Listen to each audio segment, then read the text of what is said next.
കാലവർഷം എത്തിയിരിക്കുകയാണ്. തീർച്ചയായിട്ടും അതീവ ശക്തമായ മഴയാണ് കഴിഞ്ഞ ദിവസങ്ങളൊക്കെ ഈ സംസ്ഥാനത്ത് പല ജില്ലകളും ഉണ്ടാകുന്നത്.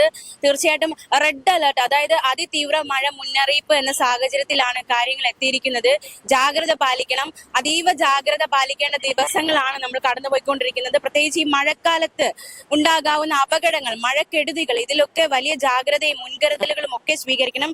ഇന്ന് റെഡ് അലർട്ട് ഉണ്ട്. ഏതൊക്കെ ജില്ലകളാണ് റെഡ് അലർട്ട് ഉള്ളത്? പത്തനംതിട്ട, കോട്ടയം, ഇടുക്കി, എറണാകുളം, തൃശൂർ, പാലക്കാട്, മലപ്പുറം, കോഴിക്കോട്, വയനാട്, കണ്ണൂർ, കാസർഗോഡ് ജില്ലകളിൽ നിന്ന് റെഡ് അലർട്ടാണ്. അപ്പോൾ ഈ ജില്ലകളിലുള്ളവർ പ്രത്യേകിച്ച് റെഡ് അലർട്ട് ഉള്ളത് കൊണ്ട് തന്നെ അതീവ ജാഗ്രതയോടെ തന്നെ ആയിരിക്കുക. മാത്രമല്ല ഓറഞ്ച് അലർട്ട് ഉള്ള ജില്ലകൾ ഇന്ന് തിരുവനന്തപുരം, കൊല്ലം, ആലപ്പുഴ ജില്ലകളിലൊക്കെ ഓറഞ്ച് അലർട്ടും പ്രഖ്യാപിച്ചിരിക്കുകയാണ്. അപ്പോൾ ഈ ജില്ലകളിലുള്ളവർ അതീവ ജാഗ്രത പാലിക്കേണ്ട സാഹചര്യമാണ്. ഈ മഴക്കാലത്ത് പ്രതീക്ഷിക്കാവുന്ന ഒരുപാട് അപകടങ്ങളുണ്ട്. പ്രത്യേകിച്ച് നമുക്ക് കഴിഞ്ഞ വർഷങ്ങളിലൊക്കെ നമുക്ക് മുന്നിൽ നിൽക്കുന്ന ഒരുപാട് പാഠങ്ങളുണ്ട്. ഉരുൾപൊട്ടൽ, മണ്ണിടിച്ചിൽ, പ്രളയം, ഇത്തരത്തിലുള്ള ഒരുപാട് പ്രകൃതി ദുരന്തങ്ങൾ നമുക്ക് മുന്നിൽ വലിയൊരു മുന്നറിയിപ്പ് ഉയർത്തി നിൽക്കുന്നുണ്ട്. പ്രത്യേകിച്ച് നമുക്ക് അറിയാവുന്നതാണ് നമ്മുടെ സംസ്ഥാനത്ത് ഉള്ള അപകട സാധ്യതകൾ. ഈ കാലവർഷം ശക്തി പ്രാപിക്കുമ്പോൾ, മഴ ശക്തമാകുമ്പോൾ ഏതൊക്കെ രീതിയിലുള്ള അപകടങ്ങളാണ് നമ്മുടെ സംസ്ഥാനത്തെ വിഴുങ്ങാൻ കാത്തിരിക്കുന്നത് എന്ന കാര്യം നമുക്ക് അറിയാവുന്നതാണ്. ഉരുൾപൊട്ടൽ, മണ്ണിടിച്ചിൽ, മലവെള്ളപ്പാച്ചിൽ, റോഡ് ഒലിച്ചു പോകുന്ന സാഹചര്യം. അപ്പോൾ ഇത്തരത്തിലുള്ള പ്രദേശങ്ങളിൽ താമസിക്കുന്നവർ ജാഗ്രതയോടായിരിക്കുക. നമ്മുടെ സർക്കാർ സംവിധാനങ്ങളൊക്കെ വലിയ രീതിയിലുള്ള മുൻകരുതലുകൾ എടുക്കുന്നുണ്ട്. അപ്പോൾ അതുമായി സഹകരിച്ച് ഈ പ്രദേശങ്ങളിൽ താമസിക്കുന്നവർ വേണ്ട രീതിയിലുള്ള മുൻകരുതലുകളും ഇപ്പോൾ മാറി താമസിക്കേണ്ട സാഹചര്യമാണെങ്കിൽ അത്തരത്തിലുള്ള ഒരു നീക്കമൊക്കെ നടത്തേണ്ട സാഹചര്യമാണ് നിലവിലുള്ളത്. ഈ ഉരുൾപൊട്ടലും മണ്ണിടിച്ചിൽ സാധ്യതയുള്ള പ്രദേശങ്ങളിൽ താമസിക്കുന്നവർ അതീവ ജാഗ്രത പാലിക്കുക.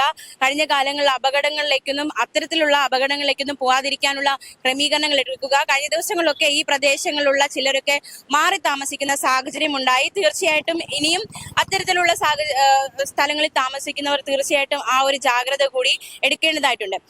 ഇന്നിപ്പോൾ ഈ നദീതീരങ്ങളിൽ താമസിക്കുന്നവർക്കും ജാഗ്രതാ മുന്നറിയിപ്പ് നൽകിയിട്ടുണ്ട്. അതായത് ഈ കോഴിക്കോട് ജില്ലയിലെ കോരപ്പുഴ, അതുപോലെ തന്നെ പത്തനംതിട്ട ജില്ലയിലെ മണിമല, തിരുവനന്തപുരം ജില്ലയിലെ വാമനപുരം, വയനാട് ജില്ലയിലെ കബനി എന്നീ നദികളിൽ ഓറഞ്ച്, മഞ്ഞ അലർട്ടുകളാണ് നിലനിൽക്കുന്നത്. അതുകൊണ്ട് തന്നെ ഈ നദീതീരത്ത് താമസിക്കുന്നവർ അതീവ ജാഗ്രത പാലിക്കേണ്ടതായിട്ടുണ്ട്. ഈ മുന്നറിയിപ്പ് ഉള്ളത് കൊണ്ട് തന്നെ നദീതീരങ്ങളിൽ വെള്ളം ഉയരാനുള്ള സാധ്യതയുണ്ട്. അപ്പോൾ തീർച്ചയായിട്ടും വളരെ ജാഗ്രത ഈ നദീതീരത്ത് താമസിക്കുന്നവർ പാലിക്കേണ്ടതായിട്ടുണ്ട്. ഈ സംസ്ഥാന ജലസേചന വകുപ്പിന്റെ കോഴിക്കോട് ജില്ലയിലെ കോരപ്പുഴ, അതുപോലെ തന്നെ തിരുവനന്തപുരം ജില്ലയിലെ വാമനപുരം, പത്തനംതിട്ട ജില്ലയിലെ മണിമല, അതുപോലെ വയനാട് ജില്ലയിലെ കബനി, ഈ ഒരു നദീതീരത്തൊക്കെ താമസിക്കുന്നവർ അതീവ ജാഗ്രത പുലർത്തേണ്ടതായിട്ടുണ്ട്. മാത്രമല്ല യാതൊരു കാരണവശാലും ഈ സാഹചര്യങ്ങളിൽ ഈ വെള്ളക്കെട്ടിൽ ഇറങ്ങുകയോ അല്ലെങ്കിൽ നദീതീരങ്ങൾ മുറിച്ചു കടക്കാനോ ശ്രമിക്കാതിരിക്കുക. കഴിഞ്ഞ ദിവസങ്ങളിൽ ഒരുപാട് അപകടങ്ങളാണ് സംസ്ഥാനത്ത് റിപ്പോർട്ട് ചെയ്യപ്പെട്ടത്. പ്രത്യേകിച്ച് ഈ വൈദ്യുതി ലൈനൊക്കെ പൊട്ടി വീഴാനുള്ള സാഹചര്യങ്ങളുണ്ട്. കഴിഞ്ഞ ദിവസം 2 കുട്ടികൾ മീൻ പിടിക്കാൻ ഇറങ്ങി. അവർ ഈ വൈദ്യുതി ലൈൻ പൊട്ടിക്കിടക്കുകയായിരുന്നു. അപ്പൊ അതിൽ നിന്ന് ഷോക്കേറ്റ് മരിക്കുന്ന സാഹചര്യം ഉണ്ടായി.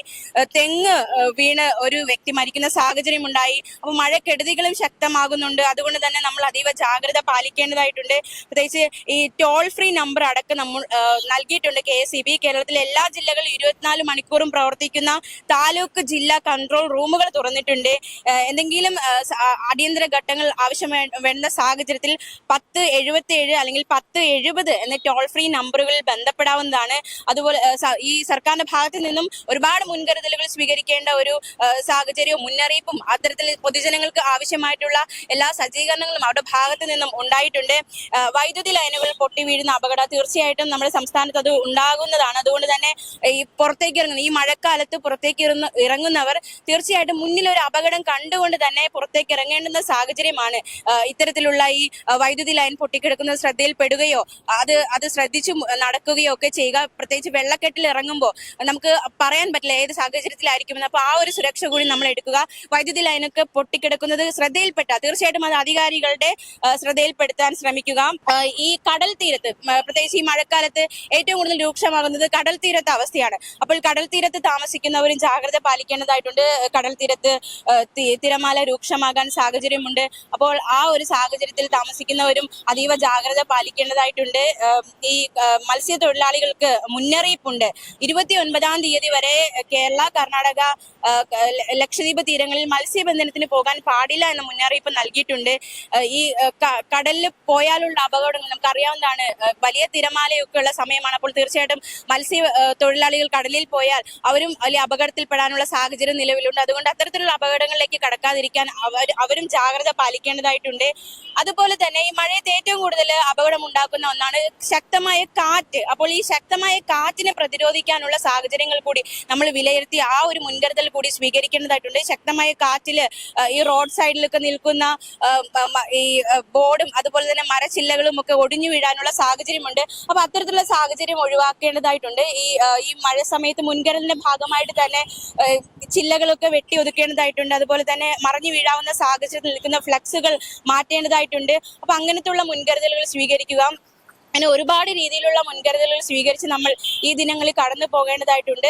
കാലവർഷമാണ്, അപ്പോൾ തകർത്ത് മഴ പെയ്യും. വരും ദിവസങ്ങളിൽ എല്ലാ ജില്ലകളിലും മഴ മുന്നറിയിപ്പ് ഉണ്ടാവുന്ന സാഹചര്യം ഉണ്ടാവും. റെഡ് അലർട്ട്, ഓറഞ്ച് അലർട്ടുള്ള അലർട്ടുകൾ അടക്കമുള്ള സാഹചര്യമാണ് സംസ്ഥാനത്ത് നിലനിൽക്കുന്നത്. അപ്പോൾ തീർച്ചയായിട്ടും കൂടുതൽ സുരക്ഷയോട് തന്നെ നമ്മളായിരിക്കുക. പ്രത്യേകിച്ച് ഈ റോഡിലൊക്കെ ഇറങ്ങുന്നവർ, വാഹനങ്ങളുമായി റോഡിൽ ഇറങ്ങുന്നവരും ഒരുപാട് ആഘാതങ്ങൾ മുന്നിൽ കാണേണ്ടതായിട്ടുണ്ട്. പ്രത്യേകിച്ച് ഈ മഴയത്ത് കാഴ്ച മറയുന്ന ഒരു സാഹചര്യം ഉണ്ടാകും. അപ്പൊ അങ്ങനത്തുള്ള അപകടങ്ങൾ ആ ഒരു സുരക്ഷ കൂടി നമ്മൾ എടുക്കുക. അതുപോലെ തന്നെ പല രീതിയിലുള്ള അപകടങ്ങൾ നമുക്ക് മുന്നിൽ ഈ ഒരു മഴക്കാലത്ത് ഉണ്ട് എന്ന് മനസ്സിലാക്കി തന്നെ നമ്മൾ സുരക്ഷതയോടെ തന്നെ ആയിരിക്കാൻ ശ്രമിക്കണം. ഇനി എന്തെങ്കിലും രീതിയിലുള്ള അല്ലെങ്കിൽ ഇപ്പോ വലിയ രീതിയിലുള്ള എന്തെങ്കിലും അപകടം ഉണ്ടെങ്കിൽ അത് അധികൃതരുടെ ശ്രദ്ധയിൽപ്പെടുത്താനും മറക്കാതിരിക്കുക.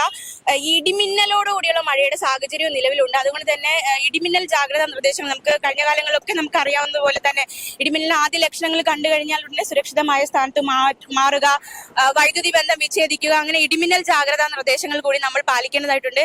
ഇത്തരത്തിൽ മാത്രമല്ല ഈ സ്വകാര്യ പൊതു ഇടങ്ങളിലൊക്കെ അപകടാവസ്ഥയിൽ നിൽക്കുന്ന പോസ്റ്റുകൾ, അതുപോലെ തന്നെ ഈ ബാനറുകൾ, പോസ്റ്ററുകൾ അതെല്ലാം നമ്മൾ മാറ്റിയിരിക്കേണ്ടത് അധികൃതർ തന്നെ ശ്രദ്ധിച്ച് അത് മാറ്റേണ്ടതിനുള്ള സാഹചര്യമുണ്ട്. മാത്രമല്ല ഈ വിനോദസഞ്ചാരങ്ങൾ ഇപ്പോ വെക്കേഷൻ ടൈം കൂടിയാണ് എങ്കിൽ പോലും ഈ മഴക്കാലത്ത് വിനോദസഞ്ചാരങ്ങൾ തിരഞ്ഞെടുക്കുന്നില്ല. ഈ വെള്ളക്കെട്ട് അത്തരത്തിലുള്ള അപകടകരമായ വിനോദസഞ്ചാരങ്ങൾ ഒഴിവാക്കി സുരക്ഷിതമായ സ്ഥലത്ത് തന്നെ ആയിരിക്കുക. മാത്രമല്ല കടലിലേക്ക് പോകുന്നവരും ഈ ഒരു സമയത്ത് കടലിലേക്ക് അധികം ഇറങ്ങാതിരിക്കുന്നത് നല്ലതായിരിക്കും. അങ്ങനെ ഒരുപാട് മുൻകരുതലുകൾ സ്വീകരിച്ച് തന്നെ നമ്മൾ മുന്നോട്ട് പോകേണ്ട സാഹചര്യമാണ് ആയിരിക്കുന്നത്. മാത്രമല്ല ഈ ശക്തമായ കാറ്റുള്ള സമയത്ത് ഈ അടച്ചുറപ്പില്ലാത്ത വീടുകൾ അല്ലെങ്കിൽ ഒരു ബേസില്ലാത്ത വീടുകൾ, അങ്ങനെ വീടുകളിൽ താമസിക്കുന്നവരും ജാഗ്രത പാലിച്ച് ക്യാമ്പുകളിൽ മാറേണ്ടതാണെങ്കിൽ അങ്ങോട്ട് മാറുക. അങ്ങനത്തുള്ള സാഹചര്യമാണെങ്കിൽ ആ ഒരു കാര്യവും കൂടി ശ്രദ്ധിക്കേണ്ടതായിട്ടുണ്ട്. പ്രത്യേകിച്ച് ഈ മഴക്കാലത്ത് ഒരുപാട് ക്യാമ്പുകൾ തുറന്നിട്ടുണ്ട് എന്ന് റവന്യൂ മന്ത്രി കെ രാജൻ അറിയിച്ചിട്ടുണ്ട്. അപ്പോൾ ക്യാമ്പുകളിലേക്ക് മാറേണ്ട സാഹചര്യമാണെങ്കിൽ അത്തരത്തിലുള്ളവർ തീർച്ചയായിട്ടും ക്യാമ്പുകളിലേക്ക് മാറാൻ വിമുഖത കാണിക്കാതിരിക്കുക. അധികൃതരുടെ നിർദ്ദേശാനുസരണം ക്യാമ്പുകളിലേക്ക് മാറേണ്ടവർ അത്തരത്തിൽ മാറുകയും ചെയ്യുക.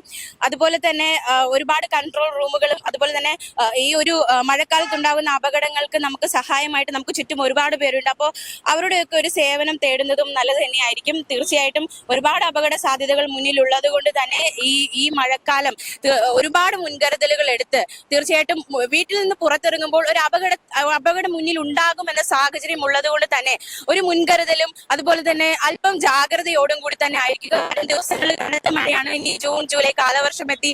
വലിയ രീതിയിലുള്ള കാലം 15 വർഷങ്ങൾക്ക് ശേഷമാണ് കാലവർഷം നേരത്തെ നമ്മുടെ സംസ്ഥാനത്ത് എത്തിയിരിക്കുന്നത്. അപ്പൊ തീർച്ചയായിട്ടും കാലവർഷം വലിയ കെടുതികൾ തന്നെ വരുത്തും. അപ്പോൾ ജീവൻ രക്ഷിക്കാനുള്ള മാർഗങ്ങൾ സ്വീകരിച്ച് വളരെ ജാഗ്രതയോടെ ആയിരിക്കും.